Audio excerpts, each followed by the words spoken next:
यह से सीधे राजगढ़ सोसाइटी ग्राउंड पर आयोजित सभा स्थल पर पहुंची, जहां उन्होंने विशाल जनाक्रोश यात्रा समापन के मौके पर उन्होंने यहां लोगों से कहा कि आप सभी का दिल से धन्यवाद।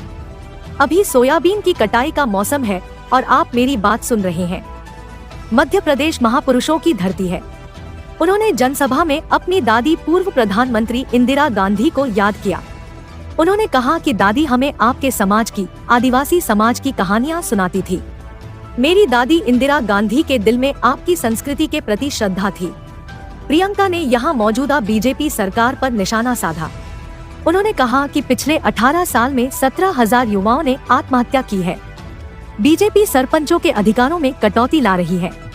प्रियंका ने जमकर शिवराज सरकार को आड़े हाथों लेते हुए कहा कि शिशुपाल के पाप का घड़ा भर चुका है, इस सत्ता को उखाड़ फेंकना है। महिलाओं से अपील की और कहा कि रूखमणी की तरह बनकर अब लगाम अपने हाथों में लेकर अपने बच्चों का भविष्य, बेरोजगार युवाओं के भविष्य बनाने के लिए प्रदेश में कांग्रेस सरकार बनाने का संकल्प ले। इस मौके पर पूर्व मुख्यमंत्री कमलनाथ ने भी संबोधित किया। मंच पर पूर्व मुख्यमंत्री दिग्विजय सिंह, प्रदेश प्रभारी रणदीप सुरजेवाला, पूर्व कैबिनेट मंत्री कांतिलाल भूरिया, पूर्व मंत्री उमंग सिंगार, विधायक प्रताप ग्रेवाल, भंवर सिंह शेखावत सहित अनेक विधायक, पीसीसी पदाधिकारी, क्षेत्रीय नेतागण उपस्थित थे। सरदारपुर से BNN न्यूज के लिए रविराज सिंह राठौर के साथ सुरेश द्विवेदी की रिपोर्ट। यहाँ व्यापम का घोटाला हुआ, 50 से अधिक लोगों की मौत हुई। इन्होंने जांच कराई।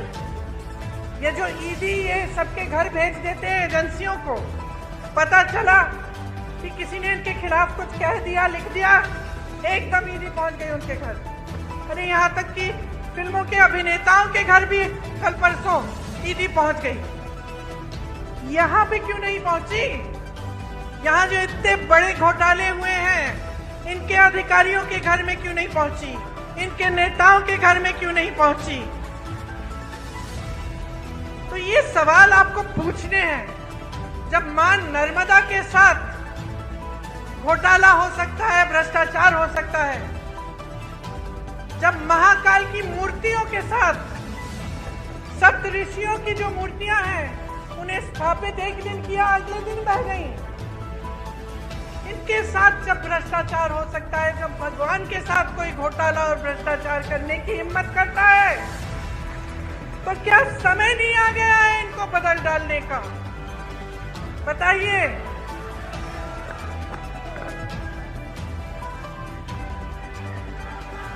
देखिए,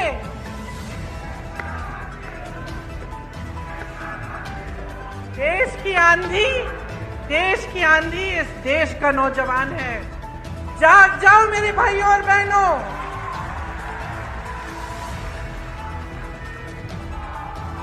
आपको बचाने के लिए कोई आंधी नहीं आ रही है। आप खुद को बचाइए। ये जो आपके साथ हो रहा है ये गलत है। जो रोज रोज आप जी रहे हैं, आप संघर्ष कर रहे हैं, ये गलत है।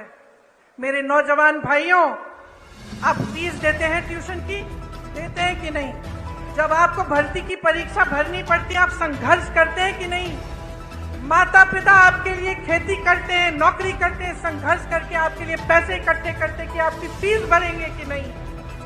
तो क्यों इनको आपने इतनी हिम्मत दे दी है कि जब आप परीक्षा देने जाते हैं तो बार बार उनकी भर्ती की परीक्षाओं में ये घोटाला करते हैं? मैंने उत्तर प्रदेश में देखा है, मैंने उत्तर प्रदेश में ऐसे नौजवान देखे हैं जिनके 10 साल गुजर गए हैं। एक परीक्षा दी, मार्क्स नहीं निकले, उसमें कुछ घोटाला हो गया। दूसरी परीक्षा दी, उसमें भी घोटाला हो गया, भर्ती की लिस्ट नहीं निकली।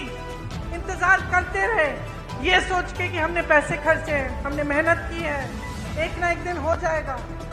इंतजार करते रहे। जो बच्चा 22 साल का था, 21 साल का था, अब 30 साल का हो गया, अभी तक उसको नौकरी नहीं मिली। ये परिस्थितियां हैं इन प्रदेशों में जहां भाजपा सरकार में है, सत्ता में है, क्योंकि इनका अहंकार बहुत बढ़ गया है। मेरी बहनों और भाइयों, इस सफलता को देखते हुए आप क्या महसूस कर रहे हैं? ये मध्य प्रदेश कांग्रेस कमेटी का निर्णय था और यहाँ पर इस सभा को सफल बनाने में हमारे इंदौर संभाग के साथ साथ में हमारे आदिवासी अंचल के समस्त विधायक, जनप्रतिनिधि, हमारे सभी कार्यकर्ताओं की ये मेहनत का परिणाम है कि आज एक जनसभा आदरणीय प्रियंका गांधी जी की सफल रही है।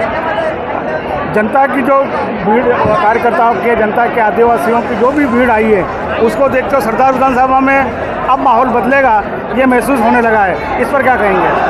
आप देखिए कि 18 वर्ष शिवराज सिंह जी मुख्यमंत्री का राज और 20 साल से भारतीय जनता पार्टी का राज, और आज ये कोई शासकीय पैसे की भीड़ नहीं है, ये कार्यकर्ताओं की मेहनत की भीड़ है। और आज ये बोले सर, आज प्रियंका जी का यहाँ आगमन हुआ और जिस तरीके से जनता, आज प्रियंका जी का ऐतिहासिक सभा हुई यहाँ, रिकॉर्ड तोड़, और उन्हें जो जो बोला है इंदिरा जी के लहजे में, वो सबको दिल दिमाग में बैठ गई है।